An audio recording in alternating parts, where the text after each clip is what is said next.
Capítulo 10. O mapa do maroto. Madame Pomfrey insistiu em manter Harry na ala hospitalar pelo resto do fim de semana. Ele não discutiu nem se queixou, mas não deixou jogarem no lixo os estilhaços de sua Nimbus 2000. Sabia que era uma atitude burra, sabia que a vassoura não tinha conserto, mas o sentimento era mais forte que ele. Era como se tivesse perdido um dos seus melhores amigos. Uma procissão de amigos veio visitá-lo, todos decididos a animá-lo. Hagrid lhe mandou um buquê de flores com lagartinhas que pareciam repolhos amarelos, e Gina Weasley, corando furiosamente, apareceu com um cartão de votos de saúde feito por ela mesma, que cantava com voz esganiçada a não ser que Harry o guardasse fechado embaixo da fruteira. O time da Grifinória tornou a visitar o companheiro no domingo de manhã, desta vez em companhia de Olívio, que declarou a Harry, numa voz de além-túmulo, que não o responsabilizava pela derrota. Rony e Hermione só deixavam a cabeceira de Harry à noite, mas nada que ninguém dissesse ou fizesse conseguia fazê-lo se sentir melhor, porque eles só conheciam metade das suas preocupações. Ele não contara a ninguém que vira o sinistro, nem a Rony nem a Hermione, porque sabia que o amigo entraria em pânico e a amiga caçoaria dele. O fato era, no entanto, que o sinistro agora já aparecera 2 vezes, e ambas as aparições tinham sido seguidas por acidentes quase fatais. Da primeira vez, Harry quase fora atropelado pelo noitebus andante.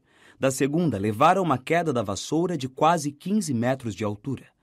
Será que o sinistro ia atormentá-lo até a morte? Será que ele, Harry, ia passar o resto da vida olhando por cima do ombro à procura da fera? Além disso, havia os dementadores. Harry sentia mal-estar e humilhação toda vez que pensava neles. Todos diziam que os guardas eram medonhos, mas ninguém desmaiava sempre que se aproximava deles. Ninguém mais ouvia mentalmente os ecos da morte dos pais. Isto porque agora Harry sabia a quem pertencia a tal voz. Ouvira o que ela dizia. Ouvira-a continuamente nas longas noites passadas na ala hospitalar, quando ficava acordado contemplando as listras que o luar formava no teto. Quando os dementadores se aproximavam, ele ouvia os últimos instantes de vida de sua mãe, sua tentativa de proteger o filho da sanha de Lord Voldemort, e a gargalhada do bruxo antes de matá-la. Harry dava breves cochilos, mergulhando em sonhos cheios de mãos podres e pegajosas e súplicas fossilizadas, acordando de repente para voltar a pensar na voz da mãe. Foi um alívio voltar à zoeira e à atividade da escola principal na segunda-feira e ser forçado a pensar em outras coisas, ainda que tivesse de aturar a implicância de Draco Malfoy. O garoto não cabia em si de alegria com a derrota da Grifinória. Retirara finalmente as bandagens e comemorava a circunstância de poder usar os 2 braços novamente, fazendo espirituosas imitações de Harry caindo da vassoura. Malfoy passou a maior parte da aula seguinte de poções, a que assistiram juntos na masmorra, fazendo imitações dos dementadores. Rony finalmente se descontrolou e atirou um enorme e gosmento coração de crocodilo em Malfoy, que o atingiu no rosto, o que fez Snape descontar 50 pontos da Grifinória. Se Snape vier dar aula de defesa contra as artes das trevas de novo, vou me mandar, anunciou Rony quando seguiam para a classe de Lupin depois do almoço. Vê quem está lá, Hermione. A garota espiou pela porta da sala. Tudo bem. O professor Lupin voltara ao trabalho. Sem dúvida tinha a aparência de quem estivera doente. Suas vestes velhas estavam mais frouxas e havia olheiras escuras sob seus olhos. Ainda assim, ele sorriu para os garotos que ocupavam seus lugares na classe e em seguida desataram a se queixar do comportamento de Snape na ausência de Lupin. Não é justo, ele só estava substituindo o senhor porque passou o dever de casa. Não sabemos nada de lobisomens. 2 rolos de pergaminho. Vocês disseram ao professor Snape que ainda não estudamos lobisomens? Perguntou Lupin, franzindo ligeiramente a testa. A balbúrdia tornou a encher a sala. Dissemos, mas ele respondeu que estávamos muito atrasados. Ele não quis ouvir. 2 rolos de pergaminho. O professor Lupin sorriu ao ver a expressão indignada nos rostos dos alunos. Não se preocupem. Vou falar com o professor Snape. Não precisam fazer a redação. Ah, não! Exclamou Hermione, muito desapontada. Já terminei a minha. Tiveram uma aula muito gostosa. O professor Lupin trouxera uma caixa de vidro contendo um Rinky-Punk, uma criaturinha de uma perna só que parecia feita de fiapos de fumaça, a aparência frágil e inofensiva. O Rinky-Punk atrai os viajantes para os brejos, informou o professor enquanto os garotos faziam anotações. Vocês repararam na lanterna que ele traz pendurada na mão? Ele salta para a frente, a pessoa acompanha a luz. Então... A criatura fez um horrível barulho de sucção contra o vidro da caixa. Quando a sineta tocou, todos guardaram o material e se dirigiram para a porta, Harry entre eles. Mas... Espere um instante, Harry, chamou Lupin.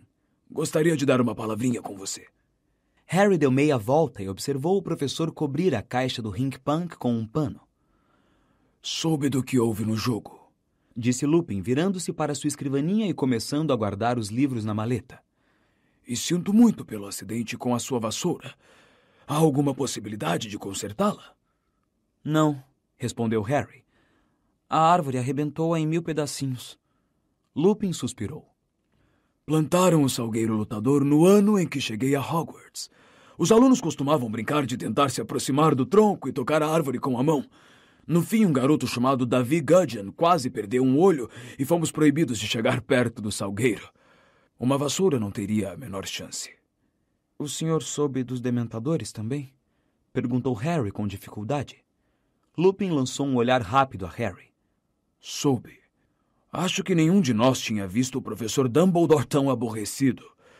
Há algum tempo eles estão ficando inquietos, furiosos com a recusa do diretor de deixar que entrem na propriedade.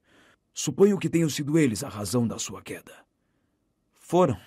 Harry hesitou, e então a pergunta que queria fazer escapou de sua boca antes que pudesse contê-la. Por quê? Por que eles me afetam desse jeito? Será que sou apenas... Não tem nada a ver com fraqueza, respondeu o professor depressa, como se tivesse lido o pensamento de Harry. Os dementadores afetam você pior do que os outros, porque existem horrores no seu passado que não existem no dos outros. Um raio de sol de inverno entrou na sala, iluminando os cabelos grisalhos de Lupin e os traços do seu rosto jovem. Os dementadores estão entre as criaturas mais malignas que vagam pela terra. Infestam os lugares mais escuros e imundos, se comprazem com a decomposição e o desespero, esgotam a paz, a esperança e a felicidade do ar à sua volta. Até os trouxas sentem a presença deles, embora não possam vê-los.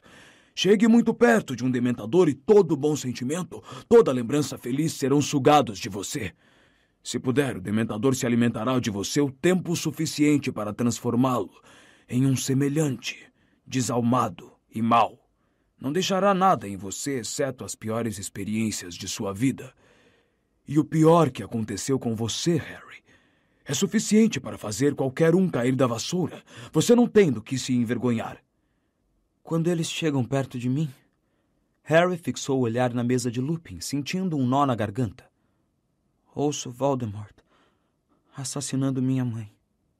Lupin fez um movimento repentino com o braço, como se fosse segurar o ombro de Harry, mas pensou melhor. Houve um momento de silêncio, depois... Por que é que eles tinham que ir ao jogo? Exclamou o garoto amargurado. Estão ficando famintos, disse Lupin tranquilamente, fechando a mala com um estalo. Dumbledore não permite que eles entrem na escola, então o suprimento de gente com que contavam secou. Acho que eles não conseguiram resistir à multidão em torno do campo de quadribol. Toda a excitação, as emoções exacerbadas, é a ideia que fazem de um banquete. Azkaban deve ser horrível, murmurou Harry. Lupin concordou sério. A fortaleza foi construída em uma ilhota, bem longe da costa, mas não precisam de paredes nem de água para manter os prisioneiros confinados. Não quando eles já estão presos dentro da própria cabeça, incapazes de um único pensamento agradável. A maioria enlouquece em poucas semanas. Mas Sirius Black escapou, comentou Harry lentamente. Fugiu. A maleta de Lupin escorregou da escrivaninha. Ele teve que se abaixar depressa para apanhá-la no ar. Disse se endireitando. Black deve ter encontrado uma maneira de combatê-los. Eu não teria acreditado que isto fosse possível. Dizem que os dementadores esgotam os poderes de um bruxo que conviver um tempo demasiado longo com eles. O senhor fez aquele dementador no trem recuar? Disse Harry de repente. Há certas defesas que se pode usar, disse Lupin. Mas no trem havia apenas um dementador. Quanto maior o número, mais difícil é resistir a eles. Que defesas? Perguntou Harry em seguida. O senhor pode me ensinar? Não tenho a pretensão de ser um especialista no combate a dementadores, Harry. Muito ao contrário. Mas se os dementadores forem a outro jogo de quadribol, preciso saber lutar contra eles. Lupin avaliou o rosto decidido de Harry. Hesitou, depois disse: Bem, está bem. Vou tentar ajudar.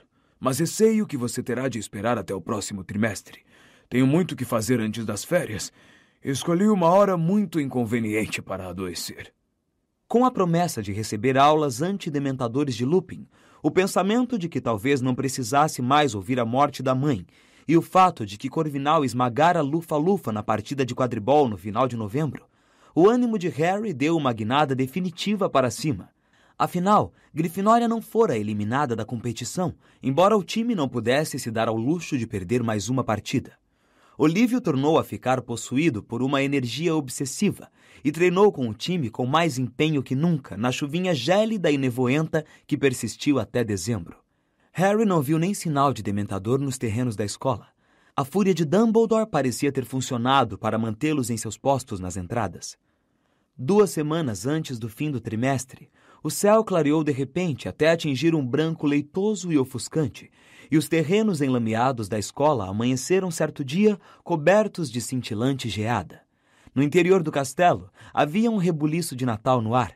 Flitwick, o professor de feitiços, já enfeitara sua sala de aula com luzes pisca-piscas que, quando foram ver, eram fadinhas voadoras de verdade. Os alunos estavam satisfeitos discutindo planos para as férias de Natal.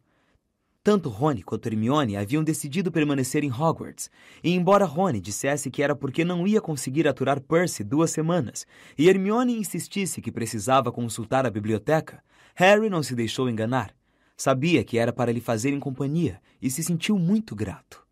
Para a alegria de todos, exceto Harry, houve mais uma visita a Hogsmeade no último fim de semana do trimestre. Podemos fazer todas as nossas compras de Natal lá, exclamou Hermione. Mamãe e papai iriam adorar receber fios dentais de menta da Dedos de Mel. Resignado com a ideia de que seria o único aluno do 3º ano a não ir, Harry pediu emprestado a Olívio o livro Qual Vassoura e resolveu passar o dia lendo sobre as diferentes marcas. Ele andara montando uma vassoura da escola nos treinos do time, uma velhíssima Shooting Star que era demasiado lenta e instável. Decididamente precisava de uma vassoura nova. Na manhã de sábado em que os colegas iriam a Hogsmeade, Harry se despediu de Rony e Hermione, embrulhados em capas e cachecóis, tornou a subir a escadaria de mármore sozinho e tomou o caminho da Torre da Grifinória. A neve começara a cair do lado de fora das janelas e o castelo estava muito parado e silencioso. Psiu! Harry! Ele se virou a meio caminho do corredor do 3º andar e viu Fred e George espiando-o atrás da estátua de uma bruxa corcunda de um olho só. — Que é que vocês estão fazendo? Perguntou Harry, curioso. — Vocês não vão a Hogsmeade? — Antes de ir, viemos fazer uma festinha para animar você, disse Fred com uma piscadela misteriosa. — Vem até aqui.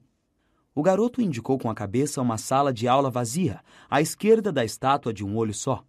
Harry acompanhou os gêmeos. George fechou a porta sem fazer barulho e se virou sorrindo para Harry.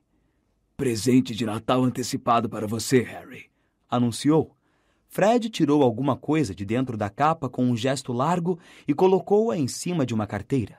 Era um pedaço de pergaminho grande, quadrado e muito gasto, sem nada escrito na superfície. Harry, desconfiando que fosse uma daquelas brincadeiras de Fred e George, ficou parado olhando para o presente. — E o que é isso? Perguntou. — Isso, Harry, é o segredo do nosso sucesso, disse George, dando uma palmadinha carinhosa no pergaminho. — Dói na gente dar esse presente para você, disse Fred. Mas decidimos na noite passada que você precisa muito mais dele do que nós. E de qualquer maneira já o conhecemos de cor. É uma herança que vamos lhe deixar. Para falar a verdade, não precisamos mais dele. — E para que eu preciso de um pedaço de pergaminho velho? Perguntou Harry. — Um pedaço de pergaminho velho! Exclamou Fred, fechando os olhos com uma careta, como se Harry o tivesse ofendido mortalmente. — Explique a ele, George. — Bem, quando estávamos no 1º ano, Harry, jovens, descuidados e inocentes... Harry abafou uma risada. Duvidava se algum dia os gêmeos teriam sido inocentes. — Bem, mais inocentes do que somos hoje, nos metemos numa certa confusão com Filch. Soltamos uma bomba de bosta no corredor e por alguma razão ele ficou aborrecido. Então Filch nos arrastou até a sala dele e começou a nos ameaçar com os castigos de costume. Detenção, nos arrancar as tripas. E não pudemos deixar de reparar numa gaveta do arquivo dele em que estava escrito confiscado e muito perigoso. Não precisam continuar, exclamou Harry, começando a sorrir.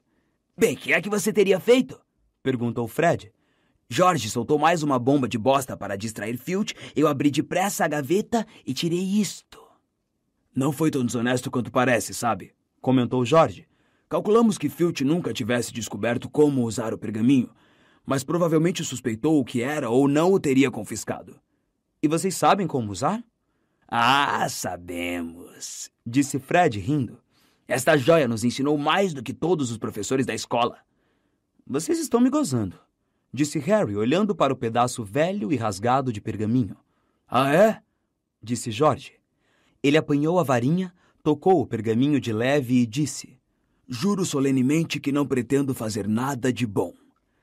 Na mesma hora, linhas de tinta muito finas começaram a se espalhar como uma teia de aranha, a partir do ponto em que a varinha de George tocara. Elas convergiram, se cruzaram, se abriram como um leque para os 4 cantos do pergaminho.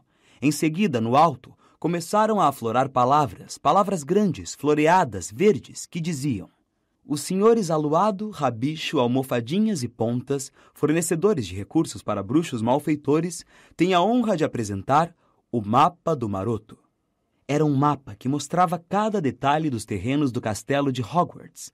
O mais notável, contudo, eram os pontinhos mínimos de tinta que se moviam em torno do mapa, cada um com um rótulo em letra minúscula. Pasmo, Harry se curvou para examinar melhor. Um pontinho no canto superior esquerdo mostrava que o professor Dumbledore estava andando para lá e para cá em seu escritório.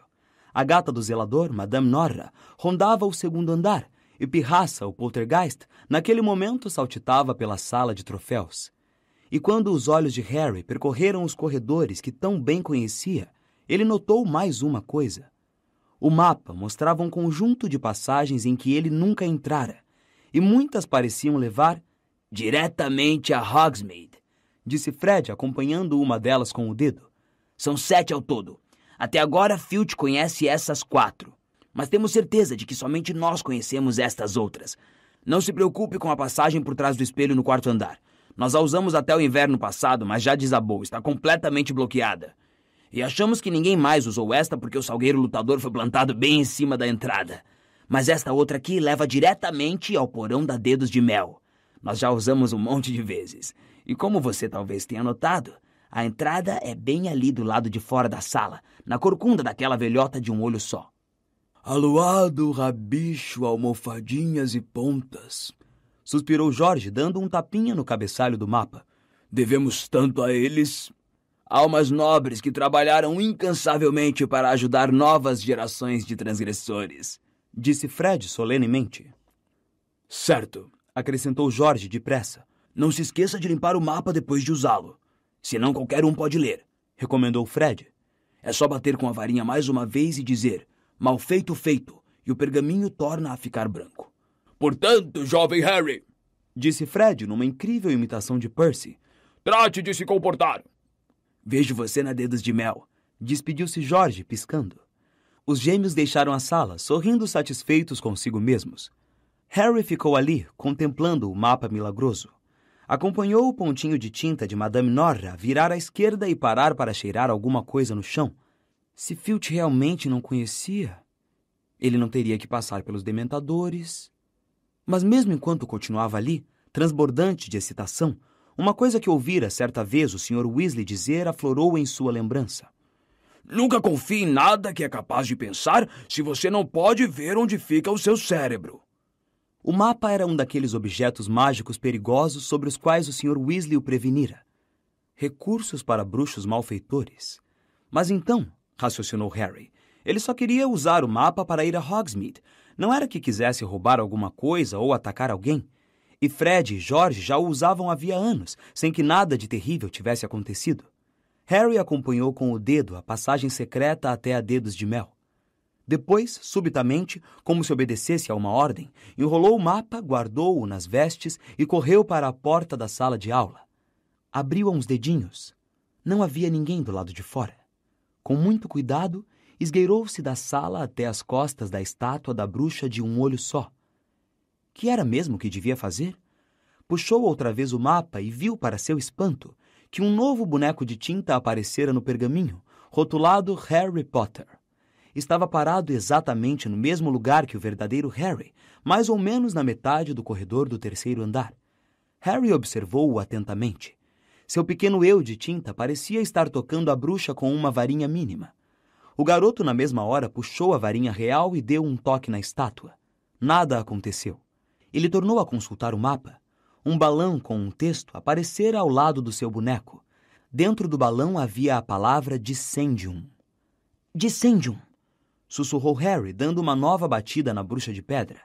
Na mesma hora, a corcunda da estátua se abriu o suficiente para admitir uma pessoa bem magra. Harry deu uma espiada rápida nos dois lados do corredor, guardou outra vez o mapa, se içou de cabeça para dentro do buraco e deu o impulso para a frente. Ele deslizou um bom pedaço, descendo o que parecia um escorrega de pedra, e aterrissou na terra úmida e fria. Levantou-se então, olhando a toda a volta. Estava escuro como breu. Harry ergueu a varinha e murmurou: Lumos! E pôde ver que se encontrava em uma passagem muito estreita, baixa e terrosa. Ergueu então o mapa, tocou-o com a ponta da varinha e disse baixinho: Mal feito, feito. O mapa ficou imediatamente branco. Ele o dobrou cuidadosamente, enfiou-o dentro das vestes. Depois, o coração batendo rápido, ao mesmo tempo excitado e apreensivo, Harry começou a andar. A passagem virava e tornava a virar, mais parecendo uma toca de coelho gigante do que qualquer outra coisa. Harry caminhou depressa por ela, tropeçando aqui e ali no chão acidentado, segurando a varinha com firmeza à sua frente. Levou uma eternidade, mas o garoto tinha o pensamento fixo na capacidade da Dedos de Mel repor suas forças. Depois do que lhe pareceu 1 hora, a passagem começou a subir. Ofegante, Harry apertou o passo, o rosto quente, os pés muito gelados. 10 minutos mais tarde, chegou ao pé de uns degraus de pedra muito gastos que subiam a perder de vista. Tomando cuidado para não fazer barulho, Harry começou a subir. 100 degraus, 200 degraus, perdeu a conta olhando para os pés. Então, sem aviso, sua cabeça bateu em alguma coisa dura. Parecia um alçapão. Harry ficou parado ali, massageando o cocuruto da cabeça, apurando os ouvidos. Não conseguia ouvir nenhum som em cima. Muito devagarinho, empurrou o alçapão e espiou pela borda. Deparou com um porão cheio de caixotes e caixas. Harry subiu pelo alçapão e tornou a fechá-lo. Ele se fundiu tão perfeitamente com o soalho empoeirado que era impossível saber que estava ali. O garoto avançou lentamente até a escada de madeira que levava ao andar superior. Agora decididamente conseguia ouvir vozes, para não falar do tilintar de uma sineta e no abre e fecha de uma porta. Pensando no que deveria fazer, Harry de repente ouviu uma porta se abrir muito próximo. Alguém ia descer a escada.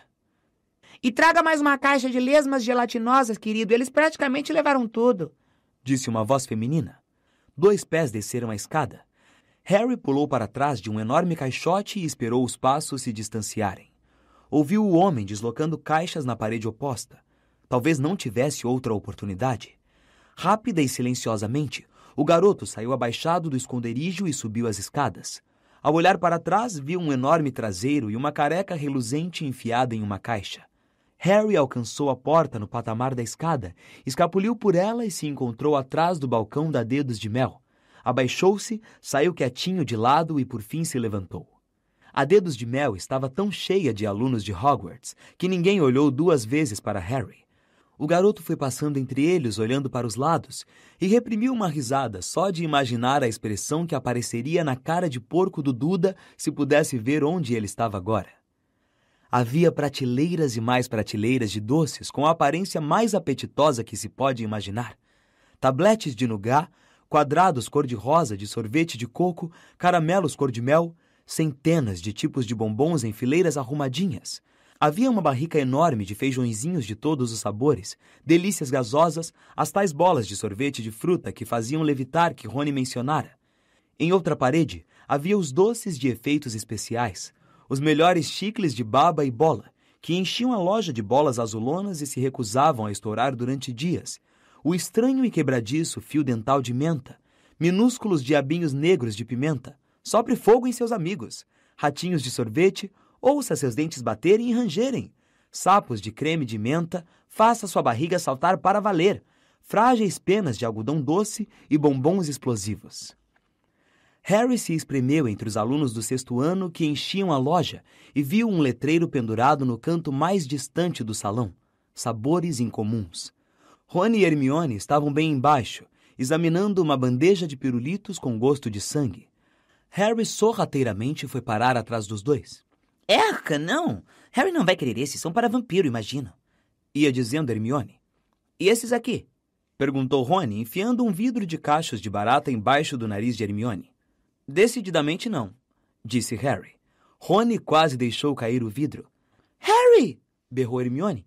O que é que você está fazendo aqui? Como foi que você... Uau! Exclamou Rony, parecendo muito impressionado. Você aprendeu a aparatar? Claro que não aprendi.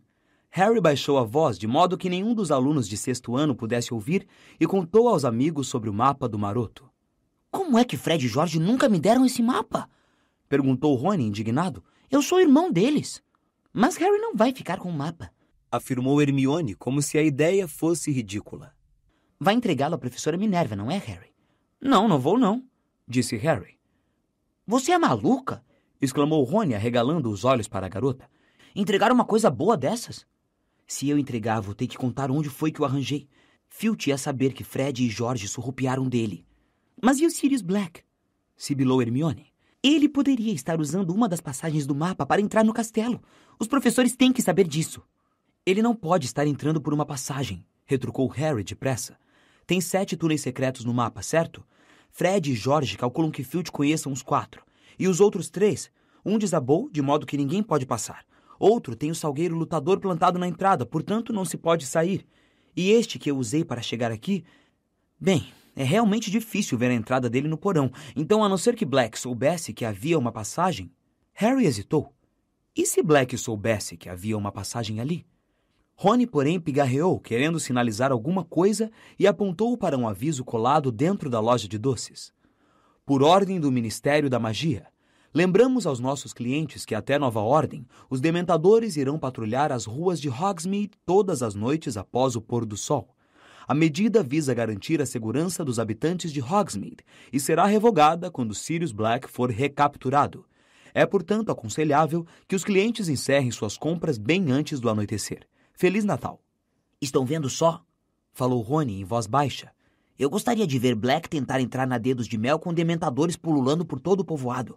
Em todo caso, Hermione, os donos da Dedos de Mel ouviriam se alguém arrombasse a loja, não? Eles moram no 1º andar. Tá, mas... A garota parecia estar fazendo força para encontrar outro argumento. Olha, ainda assim, Harry não devia ter vindo a Hogsmeade. Ele não tem autorização. Se alguém descobrir, ele vai ficar enrascado até as orelhas. E ainda não anoiteceu. E se Sirius Black aparecer hoje? Agora? Ia ter muito trabalho para encontrar Harry no meio disso aí, disse Rony, indicando com a cabeça as janelas de caixilhos, pelas quais se via a nevasca rodopiando lá fora. Vamos, Mione, é Natal. Harry merece uma folga. Hermione mordeu o lábio, parecendo extremamente preocupada. Você vai me denunciar? Perguntou Harry à amiga, sorrindo. Ah, claro que não. Mas sinceramente, Harry... Viu as delícias gasosas, Harry? Perguntou Rony, puxando Harry e levando-o até a barrica em que se encontravam. E as lesmas gelatinosas? E os picolés ácidos? Fred me deu um desses quando eu tinha 7 anos. Fez um furo que atravessou a minha língua. Me lembro da mamãe pegando a vassoura e baixando o pau nele. Rony ficou mirando pensativo a caixa de picolés ácidos. Você acha que Fred comeria um cacho de barata se eu dissesse a ele que era amendoim? Depois que Rony e Hermione pagaram por todos os doces que compraram, os 3 saíram da Dedos de Mel para enfrentar a nevasca lá fora. Hogsmeade parecia um cartão de Natal. As casas e lojas de telhado de colmo estavam cobertas por uma camada de neve fresca. Havia coroas de azevinho nas portas e fieiras de luzes encantadas penduradas nas árvores. Harry estremeceu. Ao contrário dos amigos, ele não estava usando casaco. Os 3 saíram caminhando pela rua, a cabeça abaixada contra o vento. Rony e Hermione gritando por dentro dos cachecóis. Ali é o correio. A Zoncos fica mais adiante. Podíamos ir até a Casa dos Gritos. Vamos fazer o seguinte, sugeriu Rony com os dentes batendo. vamos tomar uma cerveja amanteigada no Três Vassouras? Harry estava mais do que afim. Havia um vento cortante e suas mãos estavam congelando. Então, eles atravessaram a rua e minutos depois entravam na minúscula estalagem. A sala estava cheíssima, barulhenta, quente e enfumaçada. Uma mulher tipo violão, com um rosto bonito, estava servindo um grupo de bruxos desordeiros no bar. Aquela é a Madame Rosmerta, disse Rony. Vou pegar as bebidas, está bem? Acrescentou, corando ligeiramente. Harry e Hermione foram até o fundo do salão, onde havia uma mesinha desocupada entre uma janela e uma bela árvore de Natal próxima à lareira. Rony voltou em 5 minutos, trazendo 3 canecas espumantes de cerveja amanteigada. Feliz Natal! Desejou ele alegremente, erguendo a caneca. Harry bebeu com gosto. Era a coisa mais deliciosa que já provara e parecia aquecer cada pedacinho dele, de dentro para fora. Uma brisa repentina despenteou seus cabelos. A porta do Três Vassouras tornou a se abrir. Harry olhou por cima da borda da caneca e se engasgou. Os professores McGonagall e Flitwick tinham acabado de entrar no bar em meio a uma rajada de flocos de neve, seguidos de perto por Hagrid, que vinha absorto em uma conversa com um homem corpulento de chapéu coco verde-limão e uma capa de risca de giz, Cornélio Fudge, ministro da magia. Numa fração de segundo, Rony e Hermione, ao mesmo tempo, tinham posto as mãos na cabeça de Harry e feito o amigo escorregar do banquinho para baixo da mesa. Pingando cerveja amanteigada e se encolhendo para sumir de vista, Harry, agarrado à caneca, espiou os pés dos professores e de Fudge caminharem até o bar, pararem e em seguida darem meia volta e se dirigirem para onde ele estava. Em algum lugar acima de sua cabeça, Hermione sussurrou: "Mobiliarbus!" A árvore de Natal ao lado da mesa se ergueu alguns centímetros do chão, flutuou de lado e desceu com um baque suave bem diante da mesa dos garotos, escondendo-os dos professores. Espiando por entre os ramos mais baixos e densos, Harry viu 4 conjuntos de pés de cadeira se afastarem da mesa bem ao lado, depois ouviu os resmungos e suspiros dos professores e do ministro ao se sentarem. Em seguida, ele viu mais um par de pés usando saltos altos turquesa, cintilantes, e ouviu uma voz de mulher. Uma água de gile pequena? "É minha", disse a voz da professora Minerva. A jarra de quentão? Obrigado, disse Hagrid. Soda com xarope de cereja, gelo e guarda-sol. Exclamou o professor Flitwick, estalando os lábios. Para o senhor é o rum de groselha, ministra. Obrigado, Rosmerta, querida, disse a voz de Fudge. É um prazer revê-la, devo dizer. Não quer nos acompanhar? Venha se sentar conosco. Bem, muito obrigada, ministra. Harry acompanhou os saltos cintilantes se afastarem e retornarem. Seu coração batia incomodamente na garganta. Por que não lhe ocorrera que este era o último fim de semana do trimestre também para os professores? E quanto tempo eles ficariam sentados ali? Ele precisava de tempo para voltar discretamente a dedos de mel se quisesse estar na escola ainda aquela noite.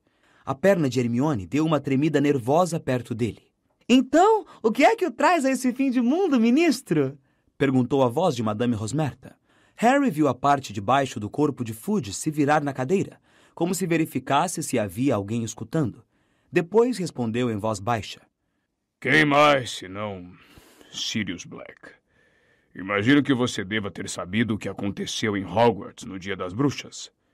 Para falar a verdade, ouvi um boato, admitiu Madame Rosmerta. Você contou ao bar inteiro, Hagrid?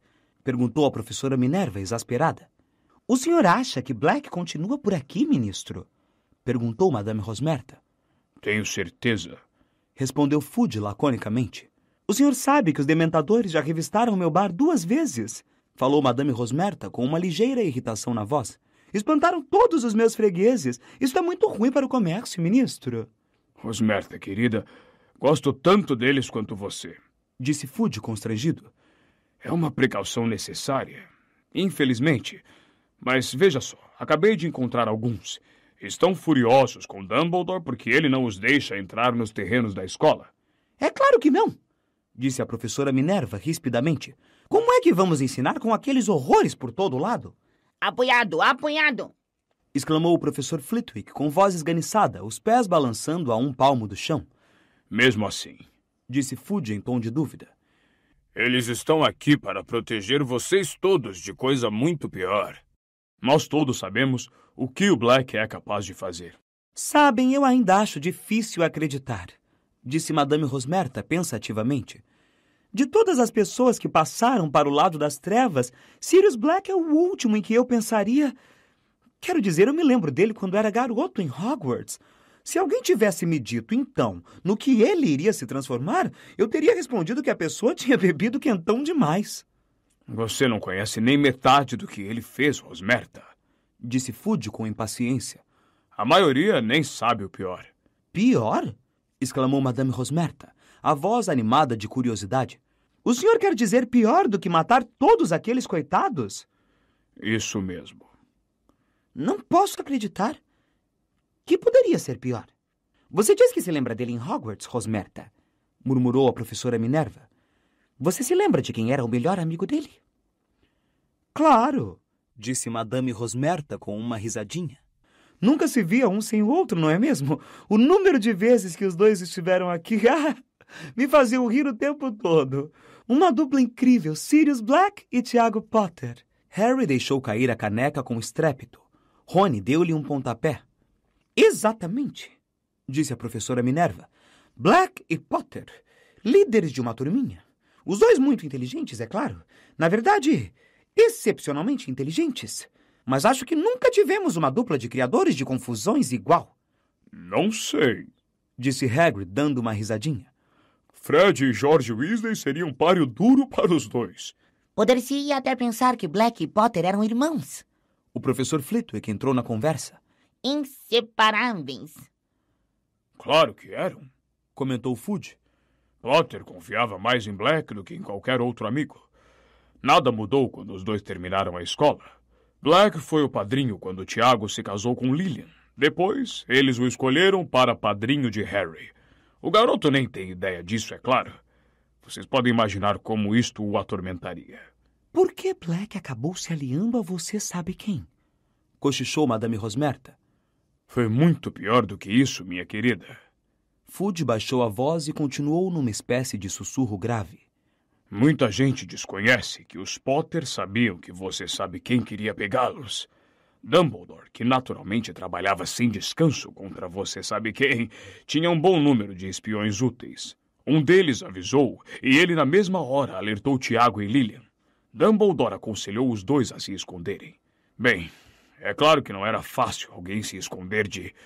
você sabe quem? Dumbledore sugeriu aos dois que teriam maiores chances de escapar se apelassem para o feitiço Fidelius. Como é que é isso? Perguntou Madame Rosmerta, ofegando de interesse. O professor Flitwick pigarreou. Um feitiço extremamente complexo, explicou com a sua vozinha fina, que implica esconder o segredo por meio da magia em uma única pessoa viva. A informação é guardada no íntimo da pessoa escolhida, ou fiel do segredo, e torna-se impossível encontrá-la, a não ser, é claro, que o fiel do segredo resolva contar a alguém. Enquanto ele se mantivesse calado, você sabe quem poderia revistar o povoado em que Lilian e Tiago viviam durante anos sem jamais encontrá-los, mesmo que ficasse com o nariz grudado na janela da sala deles? Então Black era o fiel do segredo dos Potter? Sussurrou Madame Rosmerta. Naturalmente, respondeu a professora Minerva. Tiago Potter contou a Dumbledore que Black preferiria morrer a contar onde eles estavam, que Black estava pensando em se esconder também. Mesmo assim, Dumbledore continuou preocupado. Eu me lembro que ele próprio se ofereceu para ser o fiel do segredo dos Potter. Ele suspeitava de Black? Exclamou Madame Rosmerta. Ele tinha certeza de que alguém íntimo dos Potter tinha mantido você sabe quem informado dos movimentos do casal. Respondeu a professora Minerva sombriamente. De fato, ele vinha suspeitando havia algum tempo de que alguém do nosso lado virara traidor e estava passando muita informação para você sabe quem. Mas Tiago Potter insistiu em usar Black? Insistiu, disse Fudge com a voz carregada. Então, pouco mais de uma semana depois de terem realizado o feitiço Fidelius... Black traiu os Potter? Murmurou Madame Rosmerta. Traiu. Black estava cansado do papel de agente duplo, estava pronto a declarar abertamente o seu apoio a você sabe quem. E parece que planejou fazer isso assim que os Potter morressem. Mas como todos sabem, você sabe quem encontrou sua perdição no pequeno Harry Potter. Despojado de poderes, extremamente enfraquecido, ele fugiu, e isto deixou Black numa posição realmente muito difícil. Seu mestre caíra no momento em que ele, Black, mostrara quem de fato era, um traidor. Não teve outra escolha senão fugir. "Vira casaca, imundo e podre!"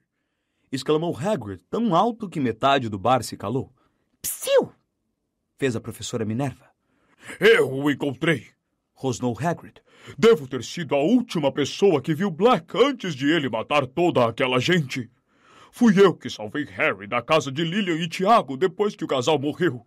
Tirei o garoto das ruínas, coitadinho, com um grande corte na testa e os pais mortos. E Sirius Black aparece naquela moto voadora que ele costumava usar. Nunca me ocorreu o que ele estava fazendo ali. Eu não sabia que ele era o fiel do segredo de Lilian e Tiago. Pensei que tivesse acabado de saber da notícia do ataque de você sabe quem e vindo ver o que era possível fazer. Estava tremendo, branco. E vocês sabem o que eu fiz? Eu consolei o traidor assassino!" Bradou Hagrid. Hagrid, por favor, Pediu a professora Minerva. fale baixo. Como é que eu ia saber que ele não estava abalado com a morte de Lilian e Tiago? Que estava preocupado era com você sabe quem. Então ele disse, "Me dá o Harry, Hagrid. Sou o padrinho dele. Vou cuidar dele." Ah, mas eu tinha recebido ordens de Dumbledore. E disse não. Dumbledore tinha me mandado levar Harry para a casa dos tios. Black discordou, mas no fim cedeu. Me disse então que eu podia pegar a moto dele para levar Harry. "Não vou precisar mais dela", falou. Eu devia ter percebido naquela hora que alguma coisa não estava cheirando bem. Black adorava a moto. Por que estava dando ela para mim? Por que não ia precisar mais da moto? A questão é que a moto era muito fácil de localizar. Dumbledore sabia que ele tinha sido o fiel do segredo dos Potter. Black sabia que ia ter que se mandar aquela noite. Sabia que era uma questão de horas até o Ministério sair à procura dele. Mas e se eu tivesse entregado Harry a Black, hein? Aposto como ele teria jogado o garoto no mar no meio do caminho. O filho dos melhores amigos dele. Mas quando um bruxo se alia ao lado das trevas, não tem mais nada nem ninguém que tenha importância para ele. A história de Hagrid seguiu-se um longo silêncio. Então, Madame Rosmerta falou com uma certa satisfação. Mas ele não conseguiu desaparecer, não foi? O Ministério da Magia o agarrou no dia seguinte. Ah, se ao menos isso fosse verdade. Lamentou Fudge com amargura. Não fomos nós que o encontramos. Foi o pequeno Pedro Pettigrew, outro amigo dos Potter. Com certeza, enlouquecido de pesar e sabendo que Black fora o fiel do segredo dos Potter, Pedro foi pessoalmente atrás dele. Pettigrew? Aquele gordinho que sempre andava atrás dos dois em Hogwarts? Perguntou Madame Rosmerta. Ele venerava Black e Potter como se fossem heróis, disse a professora Minerva. Não estava bem à altura deles em termos de talento. Muitas vezes fui severa demais com ele. Podem imaginar agora como me arrependo disso. Sua voz parecia a de alguém que apanhara de repente um resfriado. Vamos, Minerva, consolou a Fudge com bondade. Pettigrew teve uma morte de herói. Testemunhas oculares, trouxas, é claro, depois limpamos a memória deles, nos contaram como Pettigrew encurralou Black. Dizem que ele soluçava. Lilian e Tiago, Sirius, como é que você pôde? Então fez menção de apanhar a varinha. Bem, naturalmente Black foi mais rápido. Fez Pettigrew em pedacinhos. A professora Minerva assoou o nariz e disse com a voz embargada. Menino burro! Menino tolo! Nunca teve jeito para duelar. Deveria ter deixado isso para o Ministério. E vou dizer uma coisa. Se eu tivesse chegado ao Black antes de Pettigrew, não teria apelado para varinhas. Eu teria despedaçado ele aos bocadinhos. Rosnou Hagrid. Você não sabe o que está dizendo, Hagrid. Disse Fudge com severidade. Ninguém, a não ser bruxos de elite do Esquadrão de Execução das Leis da Magia, teria tido uma chance contra Black depois que ele foi encurralado. Na época eu era ministro júnior no Departamento de Catástrofes Mágicas e fui um dos primeiros a chegar à cena depois que Black liquidou aquelas pessoas. Nunca vou me esquecer. Ainda sonho com o que vi às vezes. Uma cratera no meio da rua, tão funda que rachou a tubulação de esgoto embaixo. Cadáveres por toda a parte, trouxas berrando. E Black parado ali, dando gargalhadas diante do que restava de Pettigrew. Um monte de vestes ensanguentadas e uns poucos fragmentos. A voz de Fudge parou abruptamente. Ouviu-se o barulho de 5 narizes sendo assoados. Bem, aí tem você, Rosmerta, disse Fudge com a voz carregada. Black foi levado por 20 policiais do Esquadrão de Execução das Leis da Magia e Pettigrew recebeu a Ordem de Merlin primeira classe, o que acho que foi algum consolo para a coitada da mãe dele. Black tem estado preso em Azkaban desde então. Madame Rosmerta deu um longo suspiro. É verdade que ele é doido, ministro? Eu gostaria de poder dizer que é, disse Fudge lentamente. Acredito que é certo que a derrota do mestre o desequilibrou por algum tempo. O assassinato de Pettigrew e de todos aqueles trouxas foi trabalho de um homem desesperado e acuado, cruel, sem sentido. Mas eu encontrei Black na última inspeção que fiz a Azkaban. Vocês sabem que a maioria dos prisioneiros lá ficam sentados no escuro resmungando. Não dizem coisa com coisa. Mas fiquei chocado com a aparência normal de Black. Conversou comigo muito racionalmente. Me deixou nervoso. Deu a impressão de estar meramente entediado. Perguntou se eu já tinha acabado de ler o meu jornal com toda a tranquilidade. Disse que sentia falta das palavras cruzadas. Fiquei realmente espantado de ver o pouco efeito que os dementadores estavam causando nele.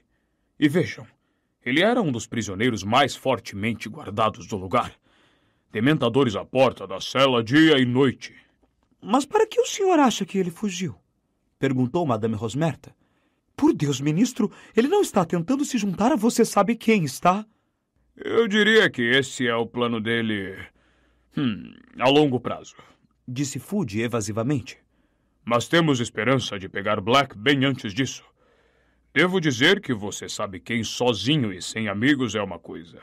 Mas se tiver de volta o seu serviçal mais dedicado, estremeço só de pensar na rapidez com que se reergueria. Ouviu-se um leve tilintar de copo em madeira. Alguém pousara o copo.